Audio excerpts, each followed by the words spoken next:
Good morning, and thank you for joining us on this beautiful September 26th. I am so happy to welcome you to our One World Spiritual Center remote gathering again here in this beautiful and peaceful and just lovely backyard. I hope you enjoy the birds and the sounds and just the look of this beautiful place. I am very grateful that you've made the decision to join us this morning. If this is your first time watching or listening, I'd like to extend a special welcome and a special greeting and thank you to you. So again, thank you so much for being here. We have a great gathering for you today. We've got some wonderful One World music. We are going to have a talk continuing our September theme of It's Never Too Late. I'm going to take a bit of a different perspective on it. My talk today is entitled You Never Know, which I think for me has been the lesson of this past week. But I'll talk more about that later. We have some great One World music. We have the chance to bless our kids and find out what they are doing. And we have the chance to support and celebrate each other in prayer. So all in all, it's going to be a wonderful gathering, and thank you so much for being here. If you have any questions about what One World as an inner spiritual community is, if you are new to our gathering, I invite you to call or email us, and we'd be glad to talk to you a little bit more about it. In short, what we do as an inner spiritual and interfaith community is we draw from all the world's enduring faith traditions to take principles of compassion and peace and love, and we learn from all of them.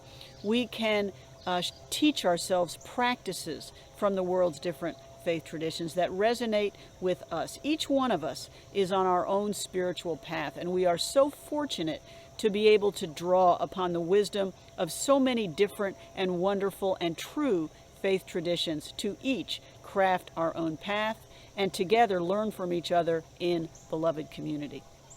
So that's the short of what we do. If you'd like to learn a little more, please email me at info@oneworldspiritualcenter.net, and I'd love to respond, get your phone number, and talk with you. So before we jump into our gathering, let's just take a minute, as we do every week, and just take a breath. What we are doing right now is bringing our awareness and our focus to this moment. Our lives are so busy. We are so often multitasking and just zooming around without even knowing it. It's such a habit that we need to intentionally slow down, and that's what we're doing right now. So please just take a breath,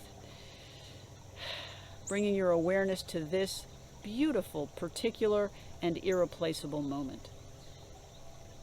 As together we are willing, we are open, we celebrate this time we have every week to grow and be together and awaken and unfold. So thank you again for being here.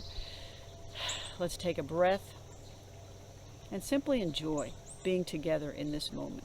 Because even though we are remote, our energies are still joined. We are still watching and listening together. If you like, you can join in the chat that is running down the side and say hi to others who are watching here today. So, as we move forward into our gathering, I'd like to share with you a prayer celebrating the autumnal equinox. That happened last Wednesday, September 22nd. On the equinox, day and night are most closely similar in terms of length. The sun is directly over the equator, and in the autumnal equinox, the sun is moving from the north to the south. So that was on Wednesday. So I'd like to share with you an Equinox Prayer. It's written by the Brigidine Sisters in Dublin, Ireland. I invite you to listen. As we mark this time of equinox, may we find the balance we desire and need in our lives. Light and dark, spirit and body, mind and soul. At the spring equinox, may we recognize the promise of rebirth, both within and all around us. At the autumn equinox, may we recognize and give thanks for the blessings of the summer harvest and the fruits of our gardens. As we mark the equinox in either the northern or southern hemisphere, let us wonder at the mystery that is life and open ourselves to the blessings of both dark and light. And so it is. And together we say, Amen. I just love that. Open ourselves to the blessings of both dark and light. So let's move forward in this gathering, in the energy of blessing. And so with that, I invite you to listen to our opening song. Please enjoy. So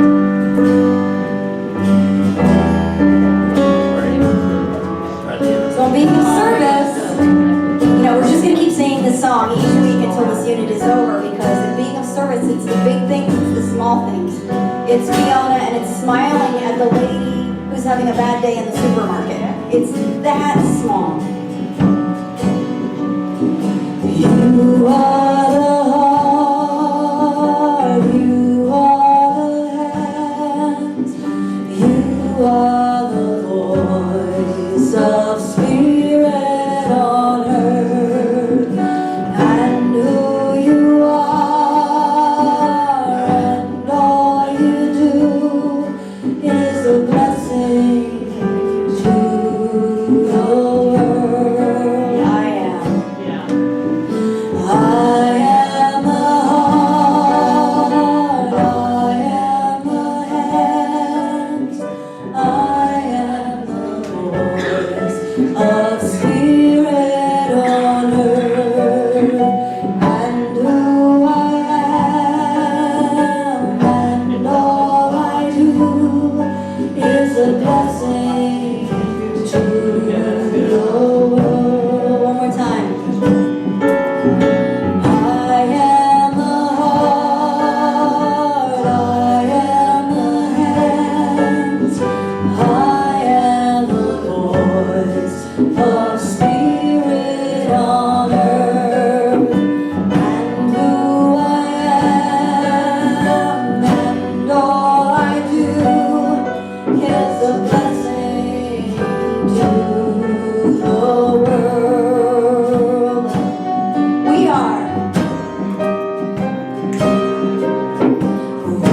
are the heart, we are the hands, we are the voice of spirit on earth, and who we are and all we do is a blessing to the world. You're a blessing. You're a blessing to the world. I am a blessing. I'm a blessing to the world.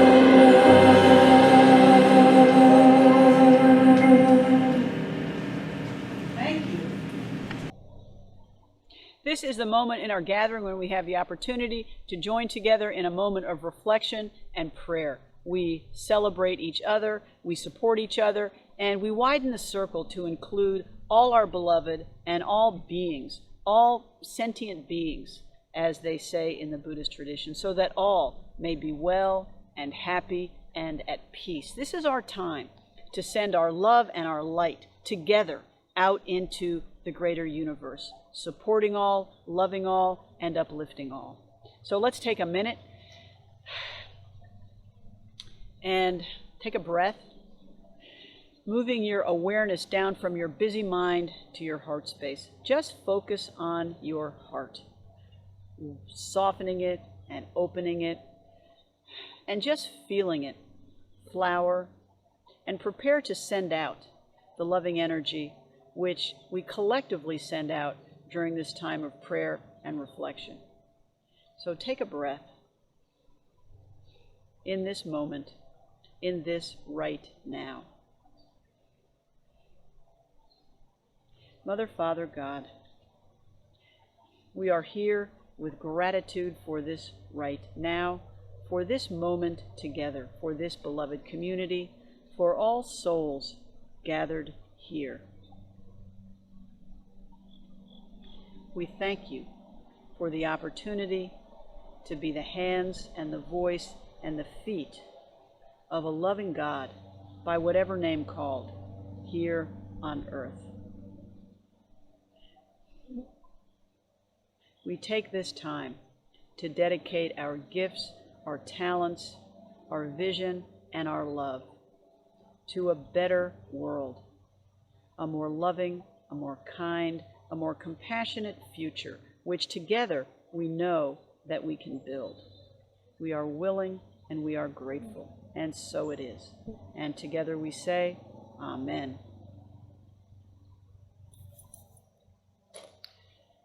We do have a special prayer today. Our own beloved Tina, I regret to tell you, has been given a diagnosis of breast cancer, and she is embarking upon that scary journey.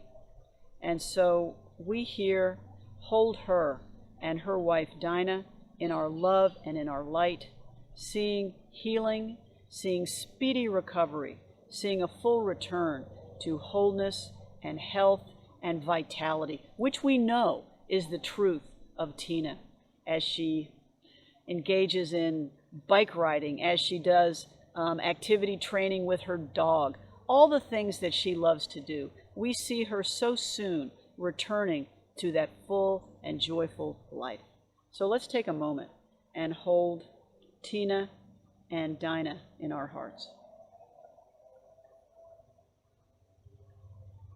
Sweet Spirit, we shower our light and our love on Tina and on Dinah. We know they are beginning a journey that is scary, that is dark, that is unknown. We send them our love, our comfort, our strength, and our support, so they know that they do not walk this journey by themselves. May they be uplifted. May Tina's caregivers treat her with skill and constancy and devotion. May she be healed and renewed speedily and fully. We send our hearts out to our beloved Tina and Dinah. May we accompany them on this journey. May we be supporting and present to them both for whatever they need.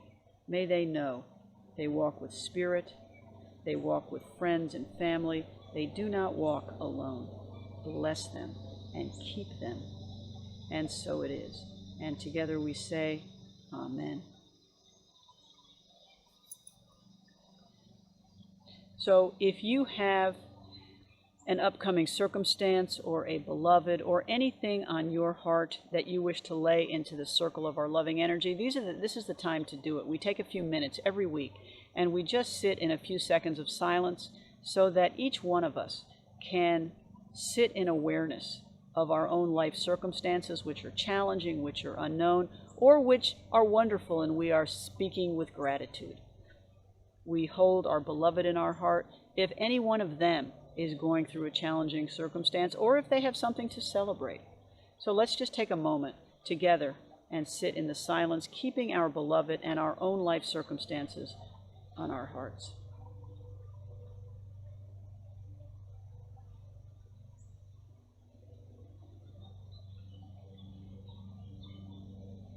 Creator God, we give thanks for all the blessings in our lives. We ask for healing and renewal for challenges that face us. Bless our beloved. Bless our community. May we all come to grow in greater knowledge of the One. May we all come to know our deep and unbreakable connection to each other. May we act from that truth. May we live from that truth. And we widen the circle to include all our beloved whom we will never meet, neighbors close, neighbors far, beloved all around the world. May all beings be well. May all beings be filled with peace. May all beings be well in mind and body, happy and at ease. We send our light and our love out to the greater world, uplifting all, comforting all, strengthening all. We ask for blessings on all beings, on our planet. May we be better stewards. May we be better caretakers of this gift we have been given, so that all may live in plenty, so that we can eliminate want and fear, hunger and oppression. We give thanks for healing and renewal to come, and so it is. And together we say, Amen.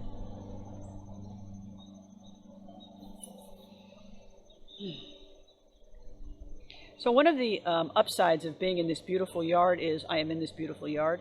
The downside of being in this beautiful yard is sometimes we get other people, noise of other people taking care of their beautiful yards. So I apologize for that, and we will just soldier on. It comes, it goes, it passes. So as we close our prayer time, I'd like to share with you a beautiful peace prayer from the Hindu tradition. It's from the M.K. Gandhi Institute for Nonviolence, and it's a prayer for peace, and I invite you to listen. I desire neither earthly kingdom nor even freedom from birth and death. I desire only the deliverance from grief of all those afflicted by misery. O Lord, lead us from the unreal to the real, from darkness to light, from death to immortality. May there be peace in celestial regions. May there be peace on earth. May the waters be appeasing. May herbs be wholesome, and may trees and plants bring peace to all. May all beneficent beings bring peace to us. May your wisdom spread peace all through the world. May all things be a source of peace to all and to me. Om Shanti, Shanti, Shanti. Peace, peace, peace.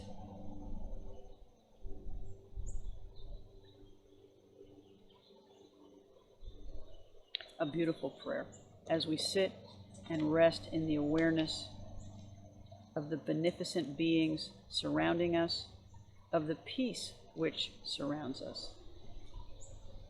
And so with that, I'm thrilled to bring you our special music, followed by our talk called You Never Know. Please enjoy.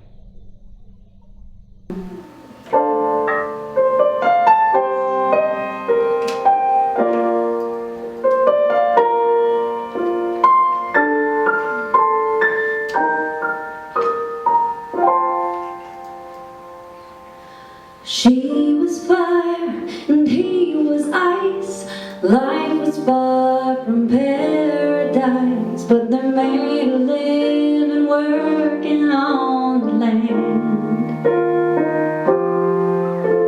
The earth was hard and the sun was hot, and even though they sometimes fought, as the sun would set, he'd always hold her hand.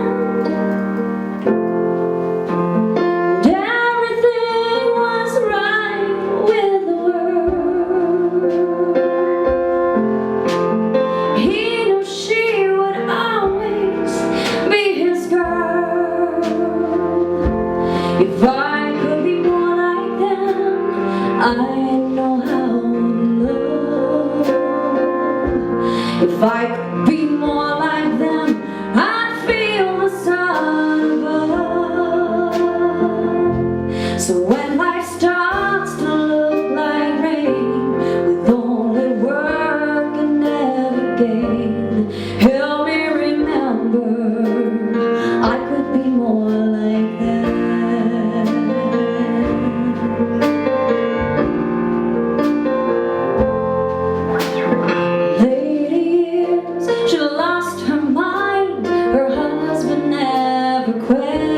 Why stood by her side through every night and day.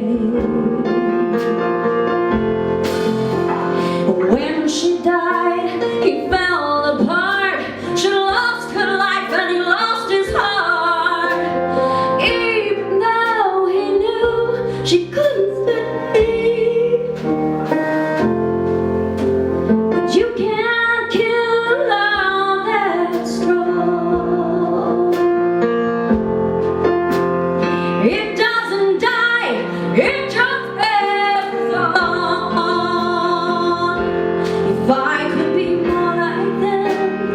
I know how to love. If I could be more like them, I'd feel the sun above. When life starts to look like rain, with all the work and never gain, help me remember I could be more like them.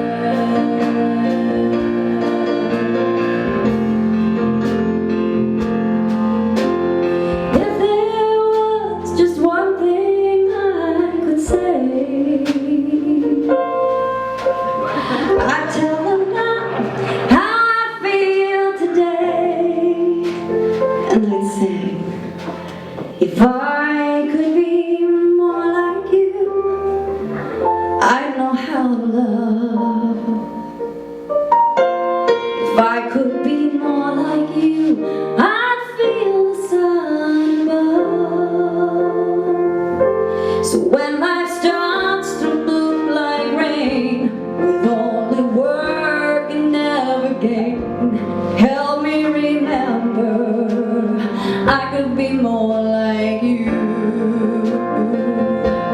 If I could be more like you, I'd know how to love. If I could be more like you, I'd feel the sun above. So when life starts to feel like rain, with only hurt and pain, help me remember. Help me remember I could be more like you.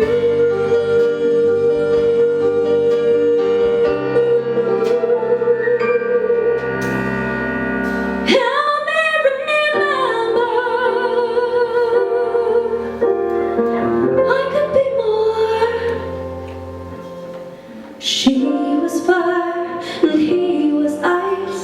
They made it live and working on the land.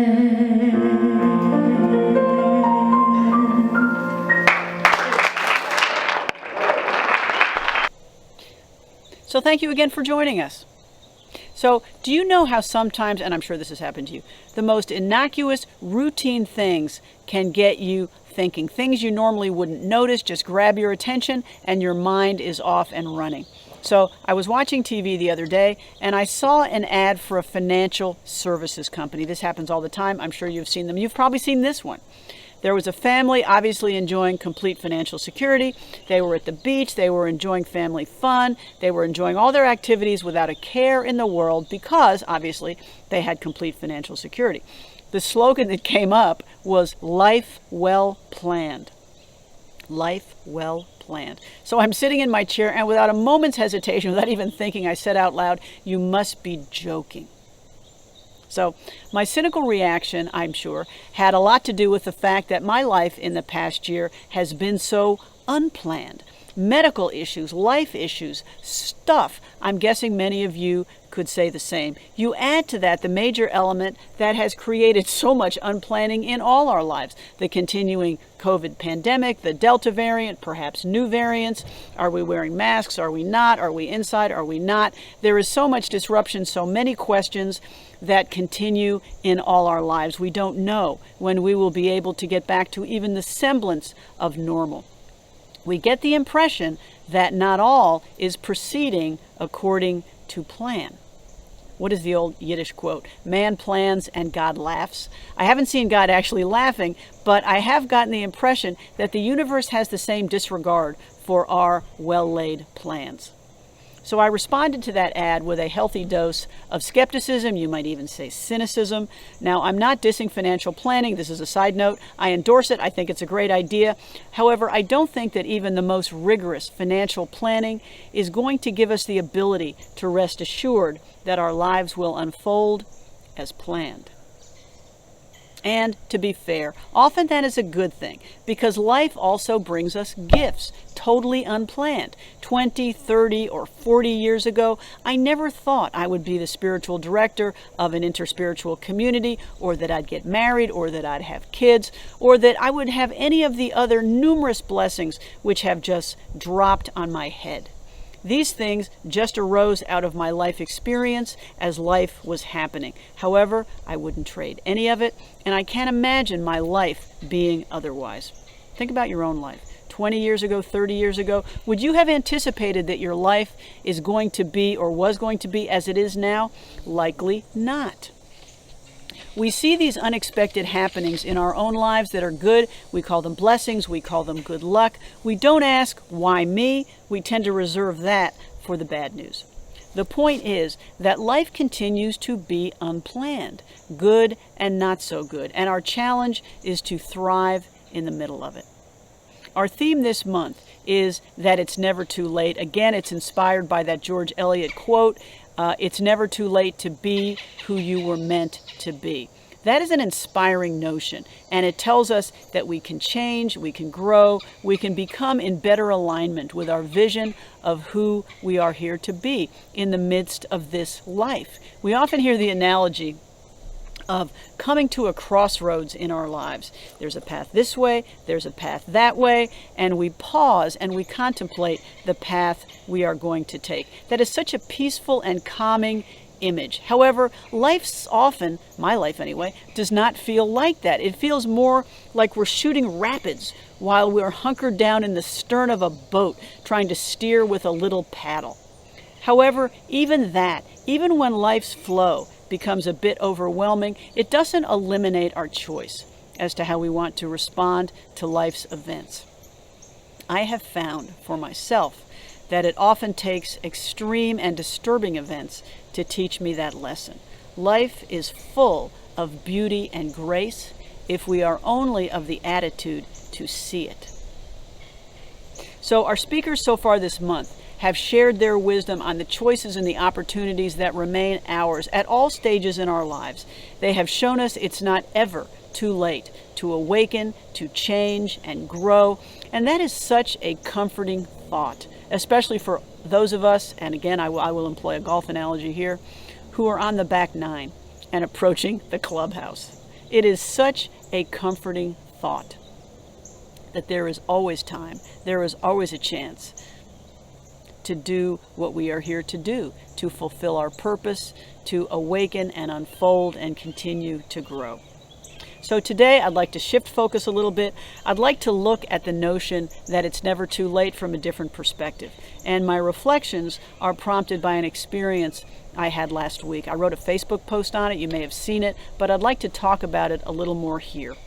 So a few years ago, I was lucky enough to be asked to give an Interfaith opening benediction at the Fulton County Commission downtown. I think every meeting opens with a benediction, or at least it did then, and they would ask different ministers to come down and give an opening prayer. So I came down one week, and it was way fun. When I was there, I met Reverend Cliff Dawkins, who back then was and still is the Fulton County Chaplain Director. Cliff is also pastor of the True Worship Christian Fellowship Church down on Joseph E. Boone Boulevard in Atlanta. I instantly took to Cliff. He is so warm. He has such a loving and a generous and a true heart. So we kept in touch. About a year ago, on behalf of One World, I reached out to Reverend Dawkins and his congregation to see if we could assist with the absolutely fantastic work he is doing in his community, which experiences significant homeless, food insecurity, housing insecurity. You may remember back then that I told the community that Reverend Dawkins needed a van. And it turns out that my sister, Tori, plays tennis and was a tennis buddy with a lady named Marie Krause, who, along with her husband, Vernon Krause, owned a series of auto dealerships, including Angela Krause Ford, which is right here in Roswell on Mansell Road. It's named after the Krause's daughter, Angela, who passed away from cancer in 2015. So Tori tells me, ask Vernon. Maybe he has a used van that he'll be happy to contribute. You should ask him. So I did. I emailed Mr. Krause. I said, you don't know me. My sister plays tennis with Marie. I know Reverend Cliff Dawkins. He is doing this wonderful work, and we were wondering if you were in a position to help by perhaps donating a van. He immediately emailed back, have Reverend Dawkins call me. They met, they spoke, and I heard and reported back to One World that Mr. Krause had very kindly donated a new van and had also bought a refrigerator for the church's kitchen. He and Reverend Dawkins were just down there, and Mr. Krause said, "You need a refrigerator? Let's go." He got a car, and together they went to Lowe's, bought a new refrigerator, and had it taken down to the kitchen. So we were thrilled that these wonderful events had come to pass, and Reverend Dawkins and his congregation were in a better place. So that's all I heard until a couple of weeks ago that told me the results. I got an email that told me the results had been even more spectacular. So last Wednesday, Board President Tim Rainey and I drove down to True Worship Christian Fellowship, and we attended the grand opening of Angie's Kitchen, again named in honor of Angela Krause. Angie's Kitchen is sponsored by the Krause family, Angela Krause Ford, and True Worship Christian Fellowship. It's going to provide free meals to the community 7 days a week, supplementing what Reverend Dawkins was already doing, serving 3 days a week. The Krause family and Reverend Dawkins have renovated and repaired the church and the existing community center, which is attached to the back of the church. They have upgraded the kitchen, and they plan to expand the community center and add medical and dental clinics to better serve the surrounding neighborhoods. It is amazing. This is only the beginning. So in his remarks, after detailing what Angie's Kitchen was and was going to become, Mr. Krause also told a story about what he had learned and how his heart had changed. So he is a very successful executive and business owner. In his comments, he admitted that he had never had a day when he didn't know where his next meal was coming from. He's been very lucky. And he was mentioning to Reverend Dawkins, he said, "I'd rather teach a man to fish than keep on giving him fish." We've all heard that. And it's not a bad thought. But Reverend Dawkins looked at him, and in his quiet way, he said, "Vernon, not everyone can learn how to fish, and we need to take care of them too." Mr. Krause got the message, and his worldview changed. And that corner of the world down on Joseph E. Boone Boulevard is going to change as a result as well. So I was just overcome with the magnitude of all that is being done, all the work, all the heart, all the love and skill that is being brought to bear for this community, all of it beginning with such a small thing as an email. As I was talking to Reverend Dawkins on Wednesday, he looked at me and he smiled, and he held up his finger. He said, "One message. One message." My point here is not to pat myself on the back because I did very little, but to marvel at the energy and love and will set in motion by one exceedingly simple act. And so my message today, because I saw it brought to life last week, was that it's never too late to co-create, to begin, to do something that perhaps even without your knowing it, unfolds so as to improve the lives of others. If I had to tattoo a slogan on my forehead this week, it would be, "You never know." The corollary to that is, so go ahead and start. Take that little step and let the ripples widen. Don't be deterred because you can't see the outcome. You can't look down the entire path. Your job is to start, to take that one step. There's a teaching in the Jewish faith tradition that speaks about the purpose for which our souls come down to this plane. The teaching goes, and again I'm going to paraphrase, that our souls may come down for just one thing: to mend a quarrel, to comfort a child, to do even one small act of compassion and kindness. I got to tell you, last Wednesday, my overwhelming thought was that maybe that email was my one thing. I don't know. But what I do know is that our purpose may be large and world-changing for many, or it may be world-changing for just one. Our job is to start. Ernest Holmes, the founder of religious science, taught that we are surrounded by a power for good in the universe greater than I am, greater than you are, a power that we can use in everyday life for everything. The energy of the universe moves and creates through us, through the actions we take, even the small ones. In the Tao, This flow is called effortless action, or Wu Wei. When we act in harmony with the universe, and you know this to be true, the natural flow of the universe joins us, carries us along. It carries the enterprise along. No work is needed. Once we start, events so often just fall into place. The universe supports our action because we have acted in harmony with its own flow. Imagine being in a boat on a stream. You don't need to work hard to continue downriver. Even though a large, heavy object like a boat is moving at great speed, it does it on its own. It takes minimal effort because it is in the flow. Now, none of this is restricted to solo action, individual action. It can happen, but also when we join with others or begin a process to be completed by others, the same astonishing results can happen. Energies align and designs come to pass. This is a wonderfully comforting thought that we are part of such a creative, dynamic, and joyful dance.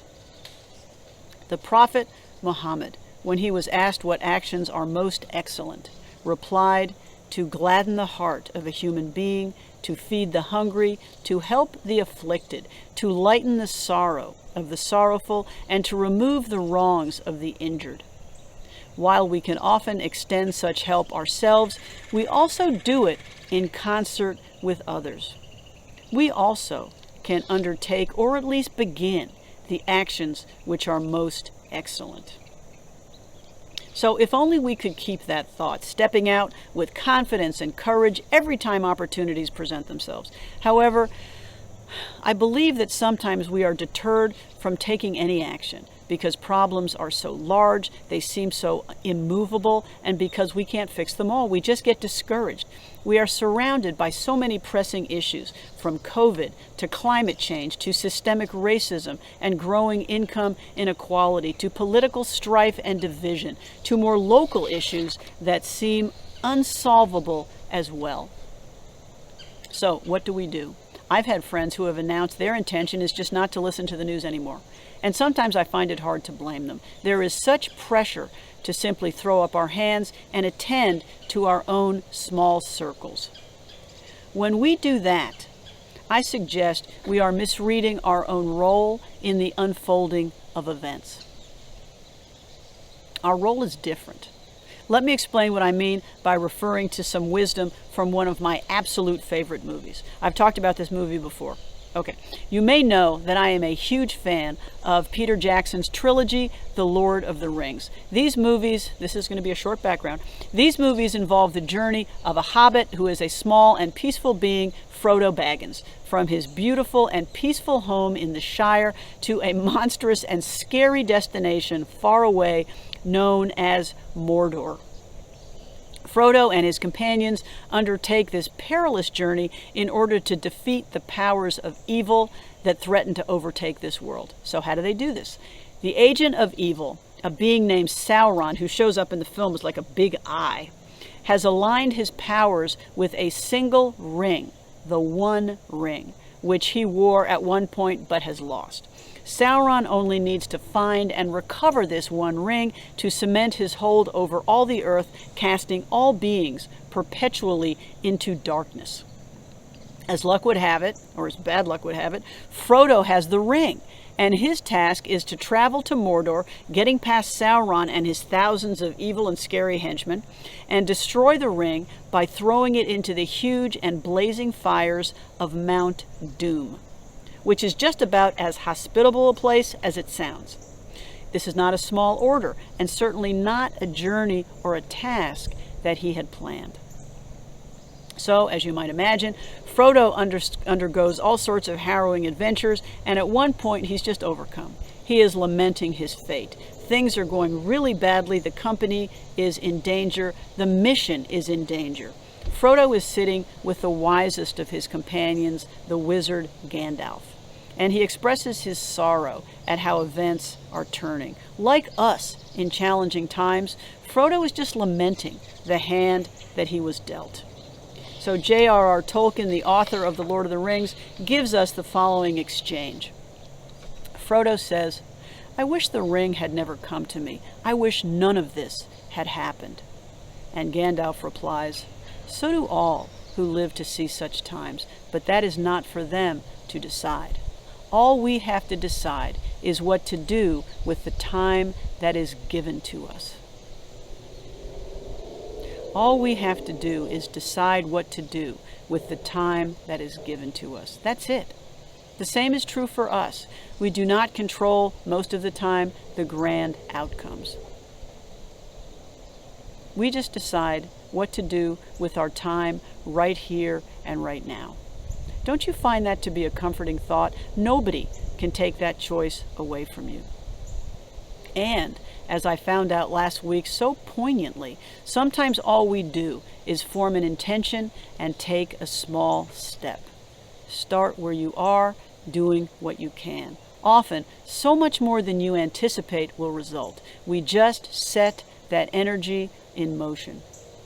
In our morning meditation last Friday, Reverend Chris Kell shared a verse which reminded me of this truth. You've heard it, I'm sure. It's from the Christian scriptures, the Gospels in the book of Matthew, chapter 7. "Ask, and it will be given to you. Seek, and you will find. Knock, and the door will be opened to you."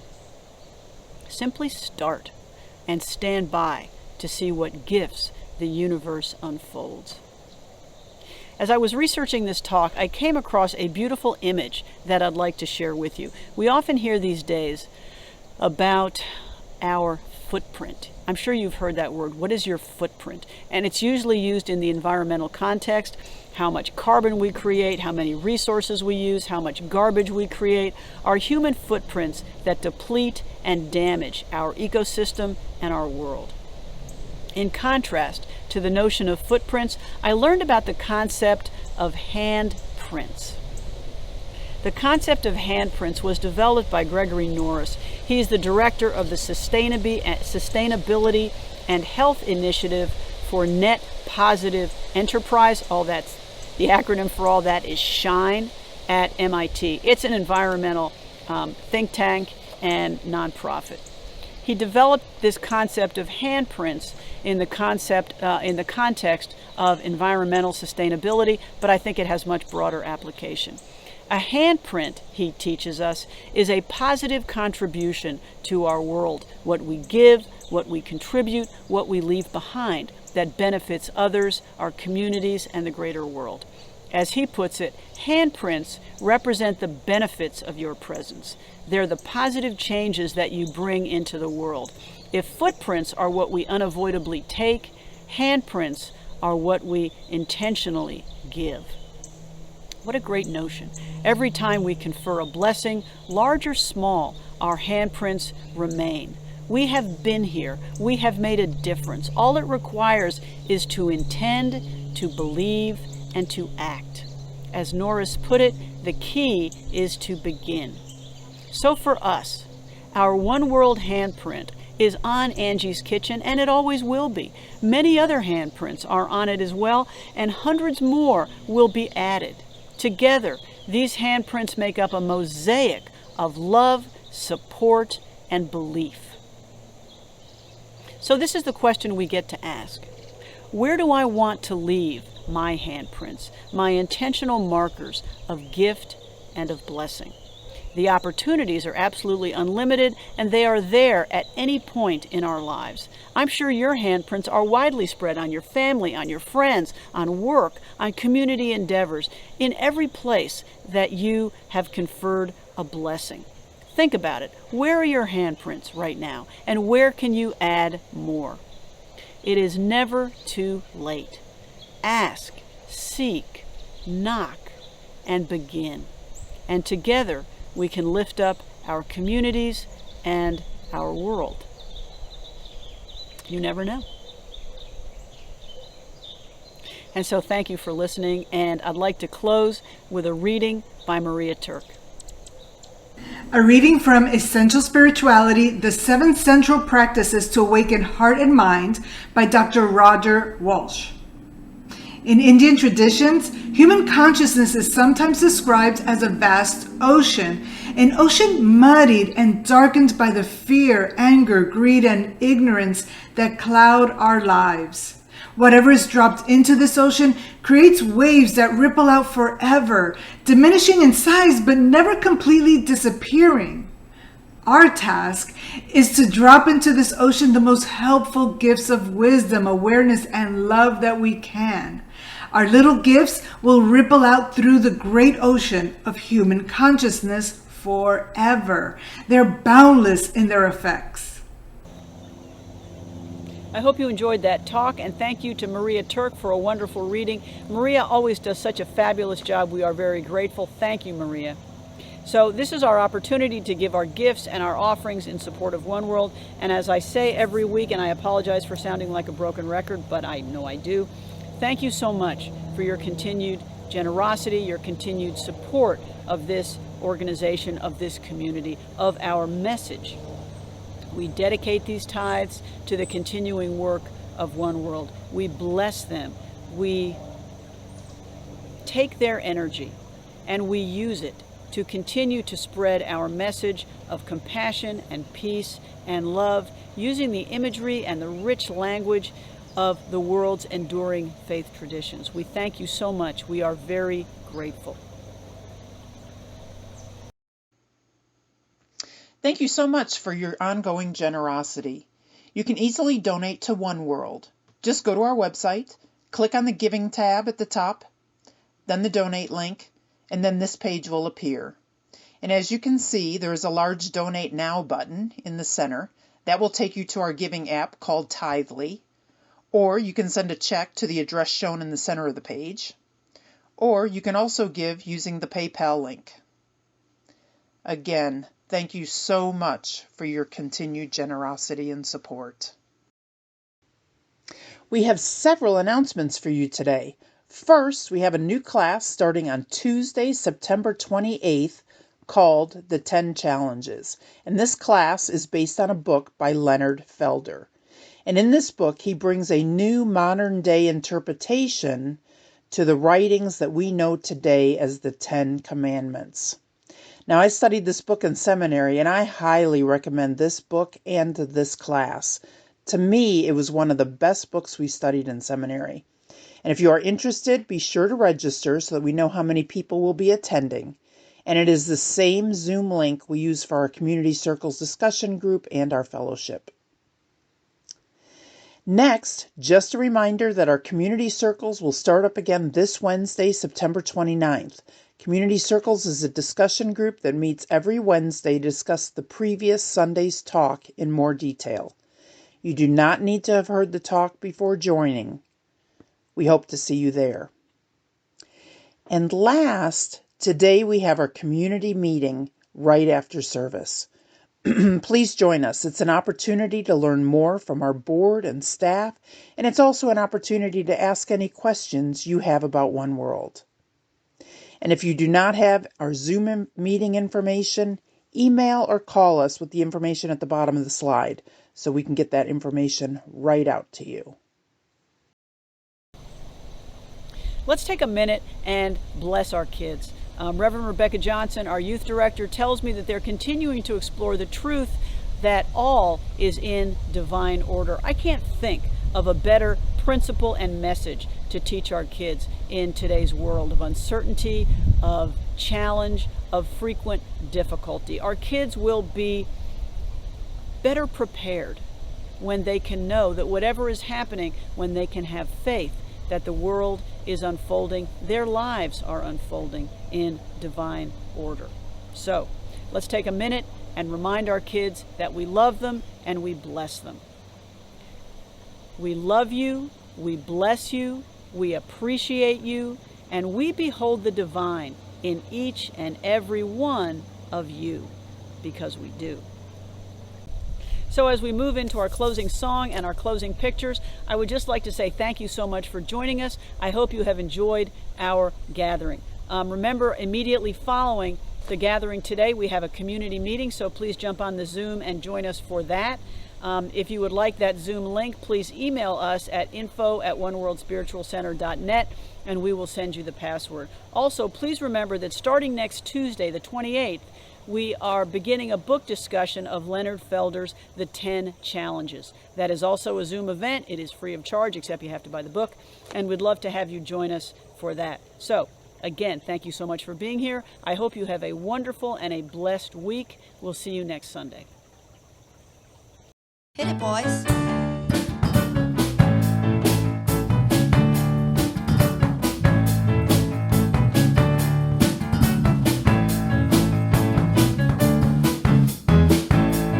Let there be peace.